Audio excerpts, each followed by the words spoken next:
I've had almost half, well, I probably had nearly 750 liters, so I probably had like half a liter of water through this stream, which is good. And I've had my cup of energy drink. That's okay. So like, I am getting hydration. Just that is way too much. I can't afford that. I probably don't need that much pemmican. But yeah, I don't know. Like I said, it's just because I have like a laundry list of medical conditions. It could be any one of those, but it could also be anything else, or it could be weather related. Like, let me check what temperature it is. I have the aircon on, but it could have gotten hot for real, like temperature wise, and it may not be enough. No, it went down. When I started streaming, it was 28 degrees and it's now 20 degrees. So it did get cooler. It is overcast though, apparently. It's really overcast. It could be getting hot. Like, not humidity. Not humidity wise, but I mean like, cloud cover around here often gets like, overly warm. Really, really easily. I'm actually quite a lot further away from that than I thought. Yeah, I don't know how to put it, but usually it's kind of like the equivalent of putting on a jumper around here when we get cloud cover. So it could just be that. But yeah, I don't know. I don't have a cat in the room, in the vicinity, to see how they're reacting, because I could go over and I could check like the temperature of their ears, and I could be like, oh, you're warm too. That's fine, you know. But I don't fucking know where my cats are tonight. Something spooked them today, and so they're not like hanging out outside the bedroom. I don't know what the fuck scared them, but because like I was asleep, so I literally just don't know. But something scared them bad today where they wouldn't come out for dinner, and I don't know what that was. Fucking in this area, it could be literally anything. So it could be an animal, it could be a person. I'm gonna get you guys to wait there for this group that are coming down. They're not gonna have anything else that I can buy from them, but when I get my two caravans together, I'll get them moving. I can hear one of my cats out and around the house. It won't be the same as like in here kind of thing. I don't know, if Azula or Phoenix comes down here, I'll check their ear temperature and see how it is. I just don't want to stand up at the moment. That's why I won't go and like check their ears and stuff. Plus, they're using the cat box. I don't really want to go up to my cat while it's trying to go to the toilet and pinch its ear and be like, what temperature are you? Like, that's a little bit fucking awkward. Can you imagine that? Can you imagine being an animal where like your temperature is referenced through ear temperature, right? External ear temperature. And like you're on the toilet and some creature just walks up to you and just like grabs your ear. And it's like sitting there like mulling over temperature wise and stuff. Like, I just feel like that's just one of those things that's the time where you just don't bother them, right? And yeah, I don't know which cat's using it. Because like, I don't know. I've got two cats and they do have like some level of habitualness to their box actions and stuff. Like anybody that owns a cat will kind of know what kind of crap I'm on about, right? Like sometimes there's pre-scratching before use, sometimes there's scratching only after taking a whiz, and sometimes there's like heavy scratching before they shit or whatever. And like each one has their own like list of what they do kind of thing. And I'm like, I can't quite tell because I don't know if they're at the start or the finish of using the box because I can't visually see them from where I am. And it might be Azula, actually. So there was a pre-scratch and there's a heavy after-scratch, and Phoenix isn't a heavy after-scratcher. So it's probably Azula, which means she might come down here. It's weird enough when my dog stares at me while it's just going. It is really awkward when your pets like stare at you either while they're going to the toilet or like, I don't know about you guys, but it's when you're going to the toilet and they decide that that's the best time to stare like into your soul and assess like your everything. It's because the thing is like I don't know, I've lived by myself and I've lived with a partner, but I've always had cats, right? And when I lived by myself, I obviously had no reason to ever need to shut a door in my house beyond obviously my external doors, right? And so obviously I'd go to the toilet and my cats would be just wherever they are and they could see me, right? Whereas now, obviously, I shut doors and stuff, unless like Nick's not home, in which case there's no point, there's no need. All right, I know you won that battle, but can you rescue Naomi? Yeah, so anyway, because like obviously there's times when like the doors just open and the cats can see me. There's other times where they just barge into the room. Like Azula's one that has a really bad habit of scratching on closed doors. She doesn't like doors being shut in her like household kind of thing, I guess you could call it. So she'll just excessively scratch at the door until she's let in, and we don't want that, and we don't want to encourage it, so we just leave the door like a crack open. If she wants in, she'll just push the door open. She'll come in and like just sit, and then when we're finished, whatever, she'll leave, right? So there's like no interaction. She just wants to be in the room. It's really fucking bizarre because she's like a little statue when she comes in. She's not there to do anything. She's just there to be there. The emotional support cat activities. But Phoenix doesn't do any of that shit. Like he used to, when I lived by myself and I only had Phoenix, he used to like to go to the toilet when I went to the toilet so that he could maximize the time that he could be with me when I didn't need the toilet. So like we'd go to the toilet together, we'd do other activities together, whatever, right? Like I understood his planning involvement in it because it made sense. It's like, oh, you're going to the toilet, we'll go to the toilet now, so we're both together, we're both protected, you know. Was it many apes strong or something like that? But like, yeah, I understood what he was doing. I just don't understand like why Asora just wants to be in the room, because she's not doing anything. She's not even going to the toilet. There is a box there for them in the bathroom. Like that's where we keep them. But like, yeah, I don't know. And sometimes, other times though, sometimes she'll come running in. I'll be going to shower, right? I'll be getting ready to shower, and Azula will come like fucking barreling through the door and want the box, and I'm like, okay, I guess the ambient water noise is too much for you right now, kind of thing. It's cute, but like, yeah, I feel that. It's like I get the same thing when my partner starts doing the dishes, and I'm just like, god damn it, I didn't know I needed the bathroom till now. So my cat scratches forever. It's automatic. Yeah, the thing is like, Azula scratches up walls around the box. She doesn't necessarily scratch the box always. Like if, I don't know, if it's in like too tight of a space, she'll just go and scratch the walls. So that's not great. Phoenix doesn't care for that kind of thing. He, on the other hand, balances on the edge of the box. He will like literally balance the very fine edge of the box, and it's impressive. But if we don't fill the box up heavy enough, that it would like tilt truck him, and like while he's trying to use it, hey Phoenix, well your ears are cold. Phoenix, my cat, for a bit doesn't know. So like Phoenix will try to use the box and it will like tilt truck. Don't try to get on me. I know I'm nice and warm and stuff, but I can't have you up here right now. Yeah, and it would just like, I don't know, backhand him while he's trying to use it essentially. So we try to avoid that by like using heavier litter to like weigh down the bottom of it. Doesn't always work. Dog is smart. She can open doors with long handles. See, my cats can open doors as well. Azula's still learning how to open a door that's shut, where she's got to pull it. She's still working that out. She's gotten better. She's done it a couple of times. But Phoenix is great with, he's good with doors and he's great with electronics. He knows how to turn on the air conditioner and adjust it for himself. He knows how to change a video on a tablet and watch whatever he wants to watch. And he does something else too. I can't remember what it is.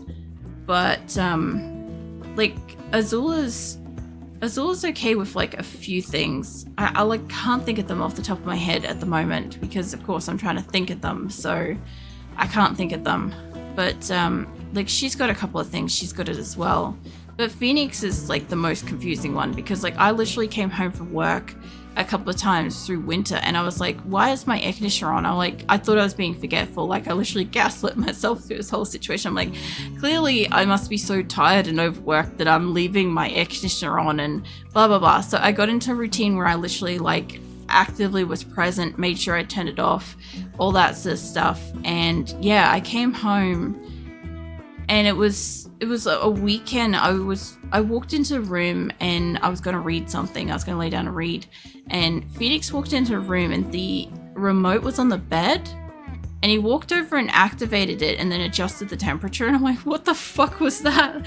I'm like, this is how this keeps getting on. I'm like, so I learned that I can't leave the remote on the bed, and then he lives alone because he can't get to it and he can't use it if it's not facing the air conditioner. He can't use it. Whereas my tablet, though, he's very good at scrolling to find cat videos, like bird ambient stuff that he wants to watch, and then he'll just like snuggle up near it and watch it and stuff. But I figured the tablet one is because when he was a kitten, I had a tablet and I played like cat games on it, so he got used to how to move and like use the screen. I think that's the problem I've got with that. But the aircon, that's all him. He knows how to open doors and shit by himself. So yeah, that's really only an issue when we need to keep them in a room. Like if we have tradies or something around, like that is a bit of an issue then. But usually we have like signage that says like cats in here and stuff like that. And Azula's going absolutely fucking ballistic, tantruming on the other side of the door. It's pretty obvious that there's a cat in there, kind of thing. And yeah, we normally keep him in like a double room in that kind of situation, like a bathroom within a room, I think, because then he's gonna fuck around with 2 doors. And, you know, if he doesn't have the energy for that, he just won't do it. Now that he's older, he doesn't do it as much. It does look like most of these people aren't progressing with their flu. I must have enough medicine. I'm down to 100, though. Sorry, under 100 now. So we'll see. Do I have Nutri-Trainers? Yeah, I still got some of those. What do you... Oh, somebody's put kibble on. I was going to say, I was looking at this cat, this panther that's like, yeah, anyway, that was really confusing. Oh, you two are together too. Fantastic. Let's merge yours and send yours home. You should get home pretty quickly. And I don't see any point in trading with the others that are right here. I thought about it, but we'll just get him home at this point. What's my old cat would scratch around to bury his food. Oh yeah, cats sometimes do that. So sometimes cats will do that because food smells really strongly and they're kind of worried that like another cat might be able to smell it. They want to hide it and save it for later. Sometimes they'll do it because the food smells bad and they're trying to bury it because it's disgust. Usually you'll have like that whole gag response kind of thing when you see them do that. Is that bonding through potty time? Well, I don't know. Phoenix makes a lot of sense. It's like, I don't know, if you go into the toilet, you might as well go to the toilet together kind of thing. Whereas like Azula has her sort of, I don't know, toilet need times usually after food. So she'll get really insistent when she wants to be fed because she wants to go to the toilet, which isn't a bad thing, but whoop, somebody's got some cat litter up their nose, sneezing. But yeah, occasionally it's just like her need to be fed before toileting is so strong that she'll literally like take one lick at the food and then fucking run for the box. And then she'll fucking just dig the biggest hole into existence. And it's a tiny box. Like you can't go anywhere. Like I am so worried that they're just going to dig their way out of that box one day. Because they're just plastic, right? And yeah, I don't know. It could happen. Eventually they will like wear down boxes. I'll probably replace them before then because they'll get brittle. But still, I don't know. Paws move while asleep. More Viking. I have to hold on to your paw so you hopefully feel better. So we can hopefully feel both better. What else? Is it forever? Oh, just the scratching forever. I don't know. I consider some of it to be OCD stuff too, to be fair. Because like Phoenix, if you give Phoenix a bowl of fresh water, or a really, really deep bowl of fresh water, specifically it's got to be like topped up to the brim, right? And if you put that bowl on tiles specifically, Phoenix will walk up to it and he'll do that thing where like his paws are on either side of the bowl and then he like kicks back with both of his front paws and he'll just keep doing that like swish, swish, swish kind of thing, like non-stop until like he feels like he's secure enough, like sure-footed enough to be able to like take a drink kind of thing. Supposedly that's more like a a skill or whatever that they develop for like when, I don't know, they're trying to get a drink out of a stream and it's like unsure footing or something. But like cats do like scratching maneuvers for like so many different things, like so many different reasons. Oh yeah, Phoenix also plays fetch too. That's another thing he does. Which, yeah, I don't know. As long as it's like something he actually cares about, he'll go play fetch with it. If it's just any old toy or whatever, you can't convince him to do anything with it. Naomi. Amia, can you rescue Naomi? I'm guessing that whoever had Naomi before was taking them to a personal bed and then they've just stopped. I don't think that anybody had like an attack or anything. I think they just fucking gave up and they're like, nah, I'm going to bed. And that's what they did. Extreme break risk. Let's see, they're stressed and may have extreme, possibly violent mental breaks.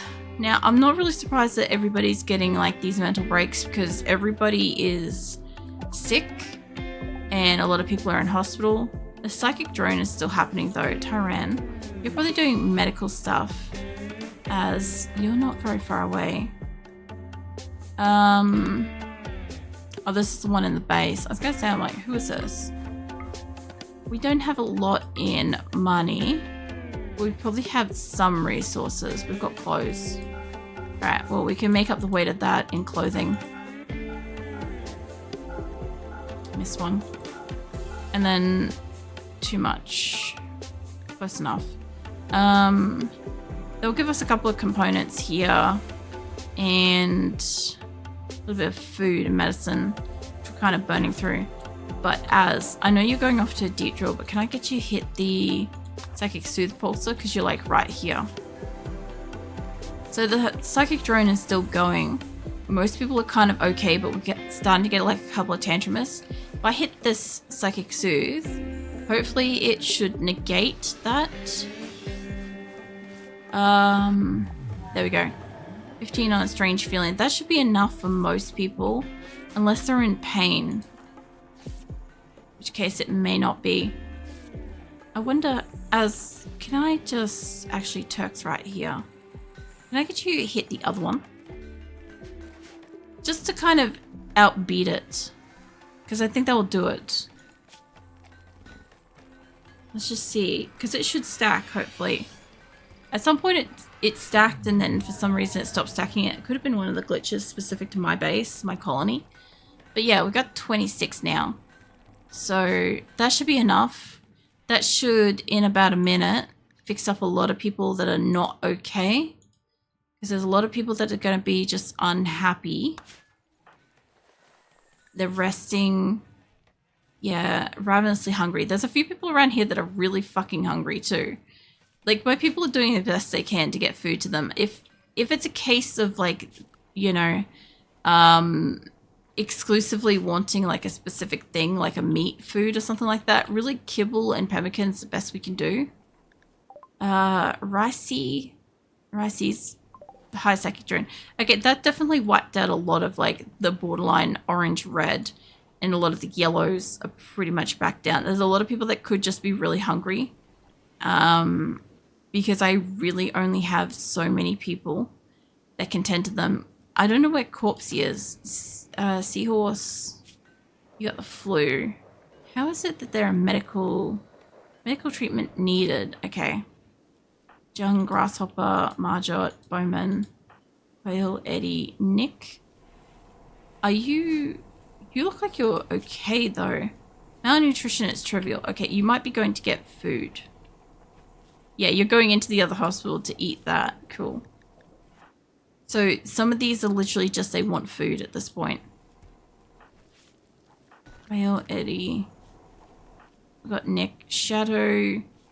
Looks like he's okay. He reckons he needs medical treatment, but he looks like he's fine. He could just be hungry.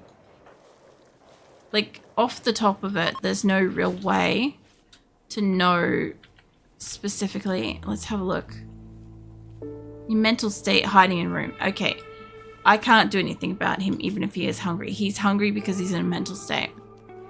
Cool. Okay. So when he comes out of hiding in his room, mental state, he'll already be ravenously hungry, if not like probably have like some trivial level of malnourishment. There's nothing I can really do about that. Love how he's already back out here. What are you doing, mate? I hope he's going off to eat, because he's still blue. Let's zoom out. He's still blue. Well, the good thing is most of the people have like calmed the fuck down. I'm guessing this is mostly the couple of people that like need treatment, are hungry kind of thing, or have something alternative wrong with them. It's mostly food by the look of it. So as I said, like not everybody, I've got everybody working as best they can. Some people are probably waiting to be fed as we speak. Like you're taking that to Ram. Who are you taking your food to? You look like you're taking, yeah, to Cat. Kit Kat. Yeah. I would say it's just a waiting game. With 113 people that have the flu, I've only got like so many people in here that can possibly do wardening, and they have to attend to each one consecutively, one after the other. So we're getting there. This is definitely slowed down spring. We're on the 6th of spring, right? This has all been spring so far. And like we've done some good caravanning. Don't get me wrong. We've had a lot of caravan ambushes, but we have got a bit of supplies, not a lot. We've got like 182 components, 14 advanced components. That's some okay shit, right? We bought some extra stuff that was kind of unnecessary because why the hell not? I'm not going to send my people out even further. And we're bringing back some wood for the stoves. We're bringing back some steel, which will allow us to also make more components as well. That is what that can do now. And yeah, some more medicine and stuff, which by the way, we're down to like 47 medicine out of like 500. That's why you won't come up from the garage. Is it cold down there? It's like, as far as I've heard, that's the main thing that like huskies will do. They won't go every winter. Well, yeah, I kind of figured. I'm like, I haven't owned a husky and I haven't really been in like close proximity to one before, but I've heard all the stories about how like they just love the cold. If they find somewhere that's like really cool and comfortable. What are you doing, Phoenix? He's in the blinds. If they find somewhere really cool and comfortable, they just won't move. They just love it and stuff. I also know the drama queen's a bit. Phoenix, what are you doing in those blinds? My blinds are metal, so when he gets in there, you'll hear like a lot of rustling and tinking and stuff, noises like that in the background. All he's doing is trying to shove his face through the blinds so he can see out. What are you doing? Come here. You could be on this chair. There you go. Yeah, Phoenix is here. Jesus. Mind you, Phoenix is not the best indicator of cold because he's kind of always cold. But, like, he's not super freezing cold. So I know it's not like... I know it's not cool. She's the fluffiest of fluff. I have that with Azula, to be fair. Like, okay, so I brush them every single day. Phoenix doesn't need it as much as Azula, and he doesn't enjoy it as much as Azula does. But, I brush, like, 3 to 5 hairbrush clumps of fur out of her every single day. And she still has more to give every single day. And I can't even do her belly either. So I'm only getting, like, part of the cat. Anywhere that she can reach, I'll leave alone for the most part. But like her back has so much fur. She's a Russian blue cross. Russian blues have like super dense coats, and that's fine. I can deal with that. I've had a dog and a cat so far that have both required constant coat maintenance like that. And Azula's my second cat to require constant coat maintenance. So I've got experience now. I know what I'm doing. But yeah, it just it baffles me when I can like brush her the day before and get like 5 clumps of fur out of her and go again the next day. And I'm not using one of those things that like, you know, I'm not using like a de-shedder brush or anything like that. I'm using one of those like, I don't know, soft plastic silicone kind of brushes that you're supposed to use in the shower to help get product into their coat. But I'm not using any product or anything. Like they're just I wipe them down with wet hands, and then I like wipe them down with the brush to help get like their oils and the water and stuff through them a bit and whatever, and lift out any like dead fur or undercoat that might be like ready to go. But yeah, it fucking baffles me every time. She's got so much to give. I understand with dogs it's a whole different kettle of fish. When I used to brush Sheila, I used to do that outside, and I'd end up with like basically a whole nother dog beside her, and she'd still have so much coat still to give. Like the local birds in this area, we have so many nests that are just her fur. Because like I always used to just do it outside, and we've got a lot of like wild birds and stuff in this area. So I kind of know that, you know, if something was going to happen, the birds would come and like grab a beak full and go put it in a nest kind of thing. Like I don't have to worry about it. Is biodegradable anyway, but still, I just don't feel like throwing that in the bin. The birds can have soft nests. And she's mainly Siberian, Alaskan, Malibu, Chow Chow, Samoyed, and German Shepherd. Oh yeah, that sounds like a very, very nice mix. There's a lot. Each one of those is a lot of work on their own. I don't think the Chow Chow. I think Chow Chow's got the personality. I think you got to work on the desensitizing. What is it? The socializing side of it with Chow Chows. But all the others, yeah, lots of coat, lovely dogs.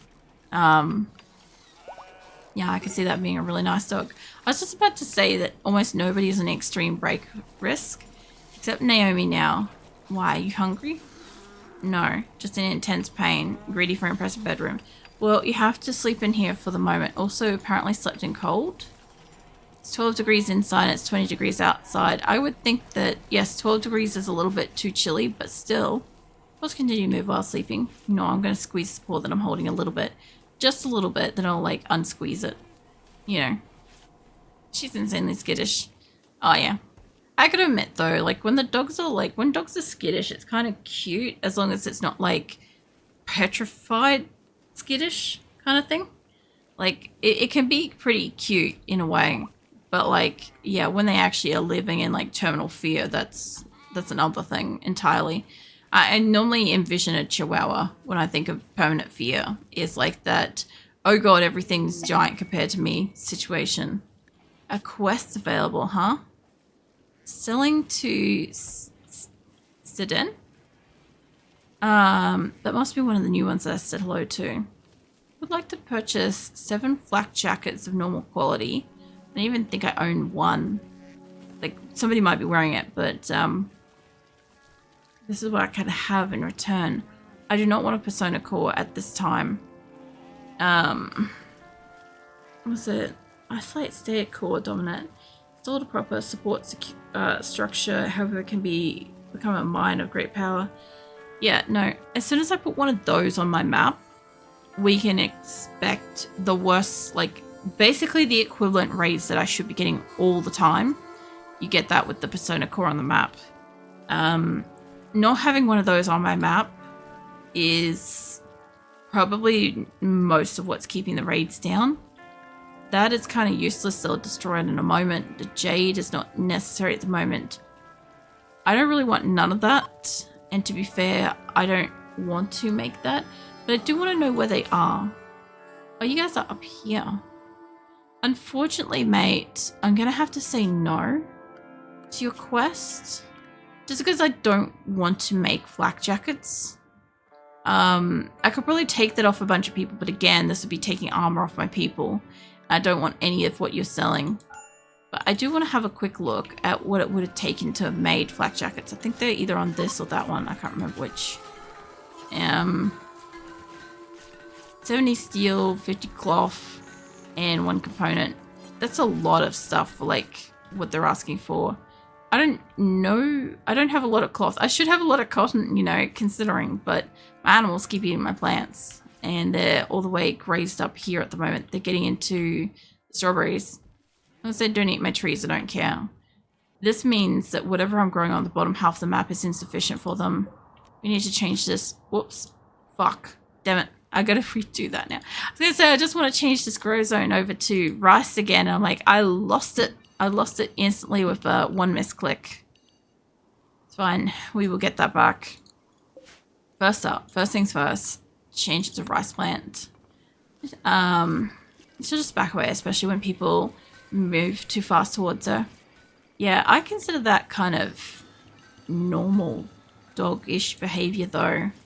Like, it does depend on the dog. Like, some dogs will like initiate a play, others will like square up, and most of the dogs I've known will normally like kind of like temporarily like freak out and kind of like backtrack a little bit. But it could just be the dogs that I know. But that seems normal shit to me. Might not be. As long as this doesn't combine that area. A lot of this map is about to be rice, to be fair. This is now rice, this will be rice, because they're eating it too fast. I need something that grows fast enough to keep the animals the fuck out of the stuff at the top of the map. Like, this is currently, what, potatoes. This is berries. I would like to change this back. This is almost ready to be harvested, though. I think it is ready to be harvested. Let's change this back to potatoes in the corner. We'll change this section back to being berries soon. I think this was berries, and I think one of these was like rice and potatoes or some shit. I don't know. I feel like that was like, this is berries at the moment. Who knows? I could do an entire map of just rice for one whole like summer, winter cycle. That would be kind of interesting, but I do need to keep things like my heel root growing because we need medicine at all times. But it would be nice to get some actual devil strand grow. We're working on it. First dog, but she's a really great dog. Sounds like it. I know, my first dog was like pretty nice. I got a border collie. She's long since passed away and stuff, but she was quite nice. Everybody was like, you know, she's very beautiful, very sweet, stuff like that. I just I don't know, for me, because like I'd been attacked by dogs and stuff as a kid growing up, and like I didn't have a very good understanding of dogs. I did a lot of research. I made sure I knew my shit before I got her, and I was extremely active, so she was perfect for me and stuff. And yeah, I don't know, I am sure that there were some reactions that I had that probably, I don't know, maybe scared her, perhaps, because I just don't know what she was doing, kind of thing. Like a play bow and stuff like that. I had somebody have to explain that to me, that that's a play bow, because I'm like, what the fuck is this? Like, is she going to like, I don't know. First thought is she going to bite me? Because it's what the brain does. But no, she wasn't. Yeah, there was a lot of learning curve. I had her for like 8 years before she passed away. She'll be the only dog I get though. I don't really want to go down that route again. But yeah, just to like quickly recap what happened at basically the end of the night. We managed to do like a few trades around the place. My caravan's on the way home with like everything I could possibly carry at the moment. We did recruit one prisoner to Asora, and basically 113 people had the flu. I've committed to this save because I do think that most of them are going to recover. And yeah, hopefully none of my originals die. I have got healing mech serums, so in the event that they do get a worse flu, I can initiate that on them and potentially save 2 people. But yeah, at the moment it's like the 6th of spring and they seem to be doing all right. And I declined that quest because I'm still wary of fucking Phoebe, and the psychic drone is finished basically, so they're good now. They should be fine.